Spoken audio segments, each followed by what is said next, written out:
Welcome back to our channel. और आज हम कंटिन्यू कर रहे हैं अपना इक्विवेलेंट प्रोडक्शन। अब इक्विवेलेंट प्रोडक्शन में हमने पूरी डिटेल को पढ़ लिया है पहले ही, हमारी जो पिछली वीडियोस में उसमें इक्विवेलेंट प्रोडक्शन क्या है, उसमें मैंने आपको सिंपल क्वेश्चन, डिफरेंट मेथड के क्वेश्चंस कराए। भाई आपको मैंने एवरेज मेथड करा दिया, मैंने आपको फीफो करा दिया, और आज हम लेकर चल रहे हैं लीफो। अब ये लीफो मेथड क्या है? लीफो यानी लास्ट इन फर्स्ट आउट, यानी कि कहने का पर्पस यह है कि जो गुड्स आपके पास स्टार्टिंग में हैं, यानी कि जो गुड्स आपके पास ओपनिंग में होगा, जो गुड्स ओपनिंग में होगा वही गुड्स आपके पास क्लोजिंग में भी बचेगा। कुछ टेक्निकल बात आई ना भाई। फीफो में क्या था? फर्स्ट इन फर्स्ट आउट, यानी कि जो माल पहले आया है सबसे पहले वो फिनिश्ड होगा, और जो माल बचेगा वो नए वाले माल में से बच रहा था। लेकिन लीफो में लास्ट इन फर्स्ट आउट, यानी कि जो माल हम नया इंट्रोड्यूस करेंगे, जो यूनिट हम न्यू इंट्रोड्यूस करेंगे, सबसे पहले उन्हें फिनिश्ड करेंगे। एंड देन अगर हमें ऐसा लगता है कि हमारा माल प्रोड्यूस नहीं हुआ है तो हम ओपनिंग में से प्रोड्यूस करेंगे।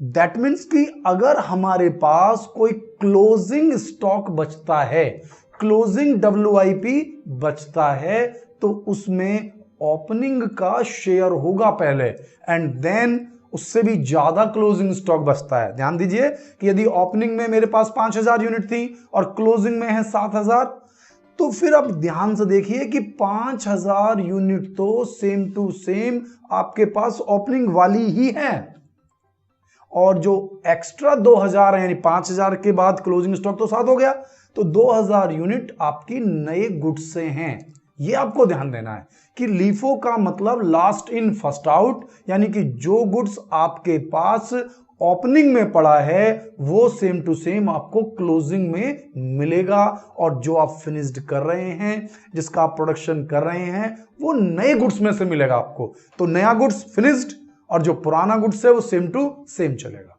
तो लीफो के क्वेश्चन को हम स्टार्ट कर लेते हैं। एक क्वेश्चन जिसके थ्रू आपकी समझ में आए कि हमें इस लीफो में पढ़ना क्या है। आइए, एक क्वेश्चन इन्होंने दिया है मुझे।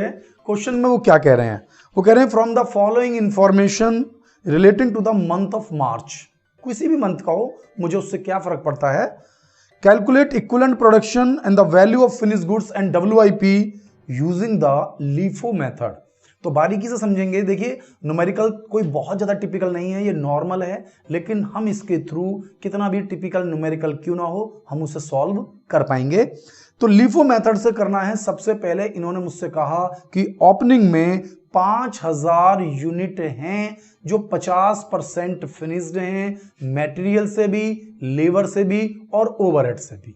क्लियर? तो 5000 यूनिट जो ओपनिंग में हैं, हम इन्हें जब तक टच नहीं करेंगे जब तक कि क्वेश्चन में हमारे पास क्लोजिंग स्टॉक 5000 यूनिट से कम का बचता है। ऐसा भी तो हो सकता है कि जो आपके पास ओपनिंग में था 5000 यूनिट और क्लोजिंग में बचे 4000 यूनिट, तो फिर 1000 यूनिट ओपनिंग से भी तैयार की गई है ना। लेकिन यहां पर हमें क्वेश्चन को पहले पढ़ना है, समझना है कि जो 5000 यूनिट ओपनिंग में हैं और क्लोजिंग में कितनी है। तो 5000 यूनिट जो ओपनिंग में लगा रखी हैं वो 50% कंप्लीट हैं हर स्टेज पर। इसके बाद जो इसकी कॉस्ट दी गई है, यानी कि जो 5000 यूनिट लगाई हैं, ये टोटल 22000 रुपए की हैं। इसमें मटेरियल 6, लेबर 8 और ओवरहेड्स भी हैं 8, यानी 6, 8 और 8000। Next, unit introduce into the process. जो यूनिट इंट्रोड्यूस की गई हैं प्रोसेस में वो हैं 10,000 यूनिट, यानी 10,000 यूनिट और लगाई। 5,000 पहले से थी, टोटल 15,000 यूनिट हुई। टोटल 15,000 यूनिट हुई। इसमें से जो हमने 10,000 यूनिट लगाई हैं, पहले इनकी कॉस्ट दी हुई है। इसमें मटेरियल लगा है 30, लेबर लगा है 52,500 और ओवरहेड लगा हुआ है 70,000, यानी कि जो न्यू गुड्स है वो है 152,500 का नया वाला गुड्स। जो 10,000 यूनिट आपने और लगाई हैं उनकी कीमत है 152,500, और वो लास्ट में मुझसे कहता है during the period 7,500 unit of finish goods were transfer to the next process. लगाई कितनी? 10,000। 10,000 लगाई तो 2500 तो उसमें से ही बच गई। भाई आपने 7,500 तो तैयार करी, 5,000 ओपनिंग में थी, 10,000 और लगाई, 15 हो गई। आपने जो फिनिश्ड की हैं वो की हैं केवल 7,500। इसका मतलब आपके पास 7,500 यूनिट बची पड़ी हैं, और ये हम मानकर चलेंगे कि 5,000 यूनिट जो ओपनिंग में थी वो सेम टू सेम बची हैं, और जो एक्स्ट्रा 2500 यूनिट बची हैं वो नए वाले गुड्स में से बची हैं। क्लियर है? तो नए वाले गुड्स में से 2500 बची हैं, 5,000 पहले से ही हैं, और जो नई बनी हैं, जो 10,000 यूनिट लगाई थी उसमें से बनी है 7,500। Question clear?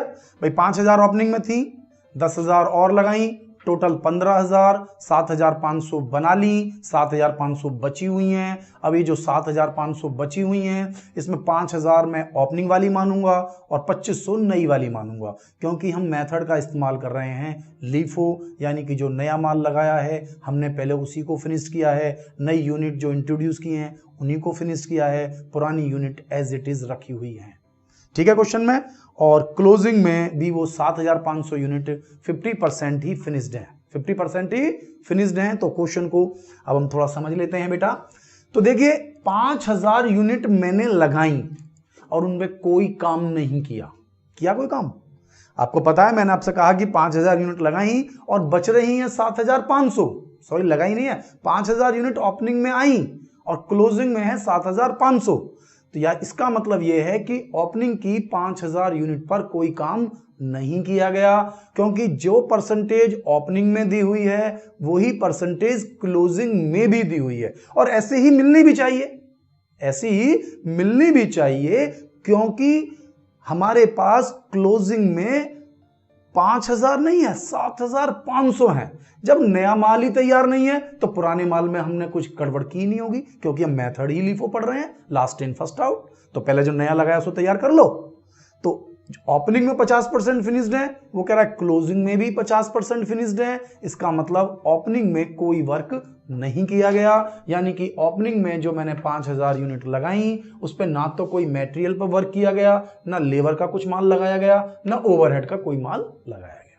अब मैंने 10,000 और लगाई, 5 और 10 टोटल 15 हो गई। तो 10,000 यूनिट जो मैंने इंट्रोड्यूस की और वो जो फिनिश्ड हो गई, प्रोसेस्ड हो गई, कंप्लीटली प्रोसेस्ड।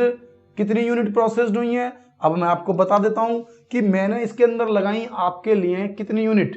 भाई 5,000 और 10 15,000, 15,000 में से 7,500 माइनस कर दीजिए, तो डायरेक्ट कर लीजिए, इसमें लिखने की कोई खास जरूरत नहीं है कि भाई 15,000 में से 7,500 यूनिट फिनिश्ड, 7,500 यूनिट बच गई। तो 7,500 यूनिट्स जो फिनिश्ड हुई हैं, वो तो 100%, उसमें तो कहीं कोई कैलकुलेशन करनी नहीं है, फिनिश्ड है ना। वर्ड यही तो हुआ कि फिनिश्ड, और फिनिश्ड जो यूनिट होती है वो अगले प्रोसेस में ट्रांसफर हो जाती हैं। तो 7,500 यूनिट मटेरियल के नाम से भी 100% यानी 7,500 यूनिट, लेबर के नाम से भी 100% यानी कि 7,500 यूनिट, ओवरहेड्स के नाम से भी 100%, दैट मीन्स कि 7,500 यूनिट तैयार हैं। अब प्रॉब्लम आती है क्लोजिंग स्टॉक में। जो क्लोजिंग स्टॉक है उसमें 7,500 यूनिट हैं, लेकिन 5,000 यूनिट पर तो कोई काम किया ही नहीं है। तो जो 5,000 यूनिट है उन पर ना तो कोई मटेरियल लगाया है, ना लेबर लगाया है, और ना ही ओवरहेड लगाया है, क्योंकि तीनों में परसेंटेज 50% है। आप इसमें एक काम और कर सकते हैं कि आप मटेरियल, लेबर, ओवरहेड के लिए 3 कॉलम ना बनाए, 1 कॉलम से भी काम चल जाएगा, क्योंकि यहां पर मटेरियल, लेबर और ओवरहेड्स की परसेंटेज सेम है, ओपनिंग में भी सेम है, क्लोजिंग में भी सेम है, और फिनिश्ड की तो होती ही सेम है। भाई फिनिश तो 100% ही होता है ना सब में। तो जरूरी नहीं है कि आप इतना लेंथी सा क्वेश्चन करें, आप इससे शॉर्ट में कर सकते हैं। मटेरियल, लेबर, ओवरहेड आप एक साथ लिख सकते हैं, यही क्वेश्चन आपके पास तीनों स्टेप में सॉल्व हो रहा है। लेकिन जो 2,500 यूनिट बची हैं एक्स्ट्रा, भाई 5,000 तो 5,000 बच गई, इनमें तो ना मैंने ओपनिंग में कुछ किया ना क्लोजिंग में कुछ किया। लेकिन जो 10,000 लगाई उसमें से 7,500 तैयार, और जो 2,500 यूनिट बची हैं उन पर मैंने 50% काम किया है। यानी कि 2500 यूनिट बची हैं, उनका 50% यानी कि 1250 यूनिट के बराबर मैं उसमें मटेरियल लगा चुका हूं। ओवरहेड 50% यानी कि 1250 यूनिट के बराबर मैं उसमें लेबर और 1250 यूनिट के बराबर ओवरहेड लगा चुका हूं। यानी कि टोटल मिलाकर लीफो में हमारे पास 8750 यूनिट का मटेरियल लगा है, 8750 का ही लेबर लगा है और वही 8750 का ही ओवरहेड लगा है। क्लियर बिल्कुल। अगर अब आप कॉस्ट जानना चाहते हैं, क्या जानना चाहते हैं? कॉस्ट, कि प्रोडक्ट की कॉस्ट कैसे निकालें, तो कॉस्ट आप इजीली निकाल सकते हैं। आप एक बार इसका स्क्रीनशॉट ले लें सो दैट कि वो आपको काम आता रहे। तो अब इस क्वेश्चन में अगर आप ध्यान दें तो उन्होंने मुझसे कहा कि जो टोटल कॉस्ट इस प्रोसेस में लगाई है, चाहे वो मटेरियल है, चाहे वो लेबर है, चाहे वो ओवरहेड है, अलग अलग कैलकुलेट करने की जरूरत ही नहीं है। क्यों नहीं है जरूरत अलग अलग? अलग अलग इसलिए जरूरत नहीं है क्योंकि मटेरियल, लेबर, ओवरहेड तीनों ही सिचुएशन में सेम यूनिट आ रही हैं, तो तीनों की कॉस्ट को एक साथ जोड़ दिया है 152,500, यानी कि हमने कुल 1,52,500 रुपए की कॉस्ट इस प्रोसेस में लगाई है। और जो यूनिट है मटेरियल, लेबर, ओवरहेड किसी की भी लगा लीजिए, 8750 8750 यूनिट हमने लगाई। तो एक यूनिट कितने की? डिवाइड कर दिया, यानी कि एक यूनिट 17.43 17 रुपए 43 पैसे की एक यूनिट हमें पड़ रही है। तो एक यूनिट, अब आप देखिए कितनी यूनिट बनाई आपने भाई। जो फिनिश्ड हैं वो तो 7500 हैं आपके पास, तो 7500 यूनिट 17 रुपए 43 पैसे की रेट से हमारे पास फिनिश्ड माल की कीमत है 1,30,725 रुपए। 1,30,725 रुपए जो माल आपने तैयार किया है। और जो WIP में माल बचा हुआ है, अब ध्यान देना, WIP में हमारे पास है 7,500 यूनिट, तो 500 यूनिट की कॉस्ट तो सेम टू सेम वही रहेगी जो ओपनिंग में थी, क्योंकि उसमें तो आपने कोई चेंज किया नहीं भाई, कोई बदलाव ही नहीं है, जैसी कॉस्ट वैसी की वैसी।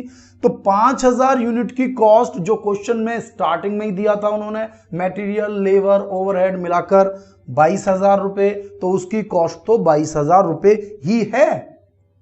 अब हमें जो काम करना है वो देखना है कितनी और बची हुई हैं। नए वाले माल में से 2500 यूनिट बची हुई हैं, और 2500 यूनिट में जो हमारे पास वर्किंग है वो 1250 का है, वो मटेरियल में भी, लेबर में भी और ओवरहेड में भी, क्योंकि मेरे पास जो कॉस्ट है वो फिनिश्ड की है 17 रुपए 43 पैसे। तो 1250 यूनिट 17.43 की रेट से, 17.43 की रेट से मल्टीप्लाई करिए आप इसके अंदर, और ये बैठती हैं हमारे पास 22,000 प्लस इसकी मल्टीप्लाई कर दीजिए 43,787 रुपए 50 पैसे की। क्लियर हो गया? 1250 में इसकी मल्टीप्लाई कर दीजिए, 22,000 रुपए जोड़ दीजिए। क्लियर है नहीं भाई? फिनिश्ड माल 7,500 और जो अनफिनिश्ड है वो है 1250, टोटल 8750 हो गई ना। तो इनकी कॉस्ट हो गई जो हमारे पास 7,500 लास्ट में बची है। देखिए 2500 की कीमत तो ये है, ध्यान से रखना, 2500 यूनिट की कॉस्ट तो ये है, 5000 यूनिट की कॉस्ट ये है, टोटल मिलाकर 7,500 यूनिट जो WIP में बची हुई हैं उनकी कॉस्ट है ये। क्योंकि हमें जो कॉस्ट दी होती है वो फिनिश्ड की दी होती है, तो हमारे पास जो काम हुआ है वो 1250 यूनिट का हुआ है, इसलिए 1250 यूनिट की मल्टीप्लाई करेंगे। तो इस तरीके से आप लीफो के क्वेश्चन को प्रॉपरली समझ सकते हैं।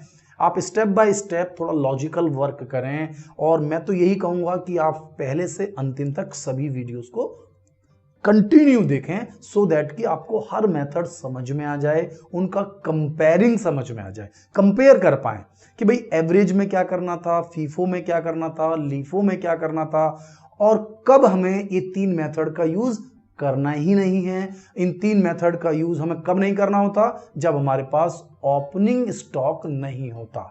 यदि ओपनिंग में कोई स्टॉक नहीं है तो हमें किसी भी मेथड की जरूरत नहीं है। इन मेथड का यूज तभी होता है जब ओपनिंग में भी WIP है और क्लोजिंग में भी WIP है, तब हम इन 3 मेथड का यूज करते हैं। तो आपको ये वीडियो में से रिलेटेड अगर कोई भी प्रॉब्लम आ रही है तो आप मुझे इंस्टा पर DM कर सकते हैं या फॉलो कर सकते हैं। इसके अलावा मेरा जो डिस्क्रिप्शन है उसमें आपको व्हाट्सअप नंबर मिल जाएगा, उस पर आप मुझे मैसेज कर सकते हैं। और ये वीडियो अगर आपको पसंद आ रही है तो अपने दोस्तों के साथ ज़्यादा से ज़्यादा शेयर करें, वीडियो को लाइक करें, चैनल को सब्सक्राइब करें और बेल आइकॉन प्रेस करें, सो दैट कि आपको जो मेरी न्यू वीडियोस हैं उनका नोटिफिकेशन लगातार मिलता रहे और आपकी कोई भी वीडियो मिस ना हो। थैंक यू, मिलता हूँ नेक्स्ट वीडियो में।